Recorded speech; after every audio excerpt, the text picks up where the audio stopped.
Hello, hello, everyone. Hi, my name is Ali, and welcome to Spilling the Bush Tea. This is my new channel, and this channel is going to focus on women's health and wellness, really, but just the whole journey about it. And I was inspired to call this channel Spilling the Bush Tea because we all are familiar with the term spilling the tea. Many of us are here in the Caribbean, which is where I'm from. I'm from St. Thomas, U.S. Virgin Islands. We have in the Caribbean, we have bush tea. So I thought, spilling the bush tea. Why not? Why not? Right. And I have here. Now, this is not tea. This is water. I'm not having any tea, or I'm only drinking room temperature water right now because of a nutritional protocol that I'm following. But any case, got my mug here, so feeling kind of tea-ish, if that is a word. But yeah, this is my new channel, and I'm looking forward to sharing more on topics like wellness and just like a lot of different holistic things that I have done, that are a part of my wellness regime and protocol, which really, really were ramped up last year. So, what I want to talk about today is something that I experienced for almost all of 2021. And this is a topic that isn't really discussed a whole lot, even though so many women face this and go through really difficult, tough experiences. We just don't talk about this enough. And I think that, with spilling the bush tea, like, let's talk about these things that maybe aren't talked about as much and provide information that might be able to help someone and also provide hope. Again, I'm a reporter in the Caribbean, and I am not a doctor.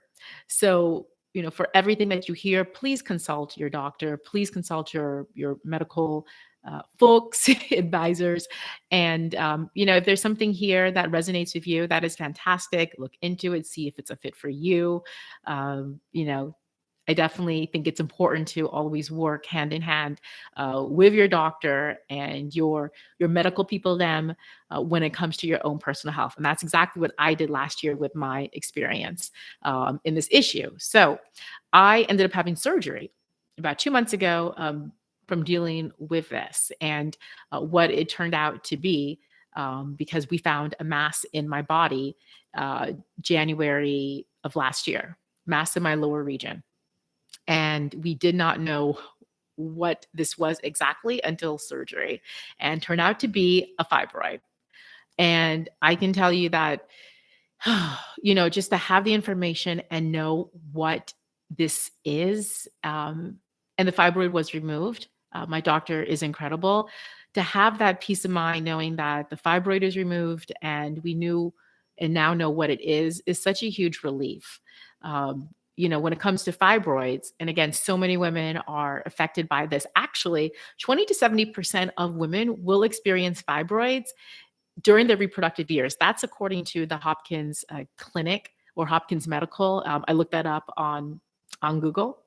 And just so in case there's anybody out there that doesn't quite know what a fibroid is, I went to good old Google because I need to make sure, or a reporter needs to make sure that she has something like that to be more exact. And this is according to the Mayo Clinic. Uterine fibroids are non-cancerous growths of the uterus that often appear during childbearing years. They aren't associated with an increased risk of uterine cancer and almost never develop into cancer. So, thank God, great news on that. Again, that's according to the Mayo Clinic. But we didn't know that it was a fibroid, again, until surgery. And for me, this whole experience started end of January last year when I was experiencing just so much debilitating pain. I had never experienced this pain before in my life. And I called my mom and I said, if this goes on for 30 seconds more, I'm calling 911. I mean, I just didn't know what was going on. And luckily the pain subsided, thankfully. But don't you know, I booked that appointment with my doctor, and she's amazing, got me in a couple days later, and the whole journey started from there. got a sonogram. We saw that there was a mass down there. We couldn't tell what it was. So had to schedule an MRI. Had the MRI, I want to say maybe a week or so later. And let me tell you, when you're going through this experience, like having to wait 2 days, 3 days, whatever, it feels like an eternity. But, this is, but, again, but 2, 3 days, maybe that's a really short turnaround compared to what um, some people or women have to go through with different things. But in any case, I got my MRI about maybe 2.5 weeks from the day of experiencing so much pain. And the MRI was analyzed by doctors here in the US Virgin Islands, and then it was sent to the States as well to be looked at as well. And so it was some waiting to get the results back and everything. And at the end of the day, we still couldn't tell what it was. And we couldn't tell exactly, right? Because my doctor and I and other doctors, we talked that it could be a fibroid, but the MRI actually did say it was not a fibroid. So that made things a little nerve wracking, because you're looking at it through different graphics and through all this technology. But at the end of the day, my doctor said, you know what, we really need to do a laparoscopic surgery so that she could see exactly what it was. And I that was a hard decision to come to, only because it's surgery. And you think, you're like, oh my gosh, surgery. Um, and we talked about a lot of different things. These are very important but also very personal conversations. What are my goals for the future? What are things that I want to do, hopes and dreams? And so you have to like really start um, asking or discussing these type of things. And my doctor was just incredible with holding space. I mean, we covered every possible thing, because at the end of the day, here's how it was going to roll. um, we were going to do the laparoscopic, and we decided that she was going to obviously see what was going on, and from there, if it was a fibroid, she would make the decision whether or not to remove it or not. Now, I totally trust my doctor. I've known her for a very long time. She's just magnificent and incredible. So I felt very comfortable in doing that. The other way I believe you could do it is have the laparoscopic, see what it is, and then later on decide if it was a fibroid. Later on, decide, is that what you want to remove? For me, though, I didn't want to have to go through that whole experience twice. Like if it was a fibroid and she thought that it needed to be removed, then I wanted it to be removed rather than have to go under twice and just the whole thing. So these aren't easy things that we women sometimes unfortunately have to navigate, but there it is. So, but back to, that month, 2 months where, we didn't know what it was. And we knew that laparoscopic surgery was going to be the direction that we wanted to go in. Well, we actually pushed it back so that I could have a cystoscopy, which is another procedure, and it was done by a fantastic urologist. And that was to give my doctor also more information on, I believe, if I'm getting this correctly, the location and some more imaging and things like that to help with the surgery part. And then also to maybe to just have a better look at it and see what it is. So did that and rescheduled surgery. But unfortunately, the day of surgery, I got a call and they had to cancel it for different reasons. Unfortunately at the hospital. And I understood. They're awesome and amazing. But after that, I felt so emotionally a little just tired. At that point, it'd been like 2 or 3 months, and you're trying to get from point A to point B, trying to manage everything with I mean, it's stressful. And it's not easy. It's not easy for you, and I didn't really tell anybody what was going on because I really wanted to know personally before really talking about it. So I was still on TV, still doing my thing, and um, dancing in the rain, so to speak, that my mom has, always shared with me. So at that point, when surgery was canceled, I really just wanted to take a break. So, and I felt comfortable decompressing too for a little bit because in between waiting for surgery, we had done blood work and done a PAP and just done so many different tests, to see how my organs are doing, everything. Thankfully, praise God, came back good, and I had energy. It was just feeling this pain every month. So my health, praise God, was good to our knowledge. We just didn't know what the mass was. So just fast forward, cut to the chase. After a couple months, circled back with my doctor. We rescheduled surgery. Again, it was a little bit of a wait because I was going to travel. But came back, had the surgery, did the laparoscopic, and um, you know, she saw. I mean, obviously, I was under, but she saw during that time that it was a fibroid, and thought it was best to remove. Thankfully, it was in a really great place to remove, and it. I don't think the surgery was too long. I can't remember exactly how long it was, but it was. There it was, and I woke up. I was kind of groggy, and I thought something more probably happened than the laparoscopic, but my mind was just, you know, like I was just like la la land. But and I could feel some pain, even though I know I was on some pain medicine. Um, but anyway, my doctor came back to me and told me, said, "Hey, it was a fibroid. I removed it. It was in a good place." All the things, and I was just so relieved and so thankful that it was removed. And the whole experience was definitely challenging, but I must say I felt so much growth. We often use the word growth, and it's kind of like not a catchphrase, but it's like, oh, this experience is going to give you so much growth and this, that, and it kind of sounds cool. But the truth is, growth ain't pretty. Growth can be it can be like growing pains, right? Growing pains for a reason.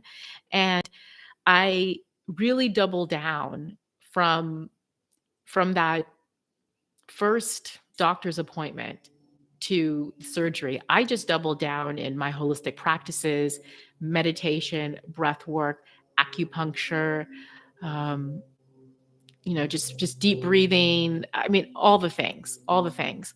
I really doubled down in them, and I can't thank all the phenomenal practitioners and people who I've worked with. I also had a phenomenal naturopath who we went over blood work and tests and everything. And I mean, we just did it all. I was very supportive, and I would highly recommend that to anybody out there who is facing a health experience that is difficult. I mean, uh, for this lens here, looking at women's health and fibroids, if you're going through that, bring in all the support that you can. The holistic practices really, really helped me, and I was consistent with that throughout the experience. I also read books and listened to podcasts, and I changed my nutritional dietary habits in some ways, just really trying to make sure that I was um, really becoming the healthiest version of myself that I can, which is what we do as adults in this human experience. And again, I'm not a medical doctor, so whatever it is that you do or feel called to do, definitely ask those questions, check it out, do your research, consult your doctor, which is what I did, and that really helped provide me, I think, some really great support throughout the experience. Because from the day of all that debilitating pain in January to when it was removed, the pain actually went down. It didn't. I still felt it every month. Usually around the time of my cycle, but it wasn't debilitating. It wasn't as bad as being in my car and thinking I need to call 911. I mean, that was awful, terrible. Um, so, I think that the holistic practices really, really helped. And even if you're not going through something like this, Absolutely. There's so much information out there on the benefits of meditation.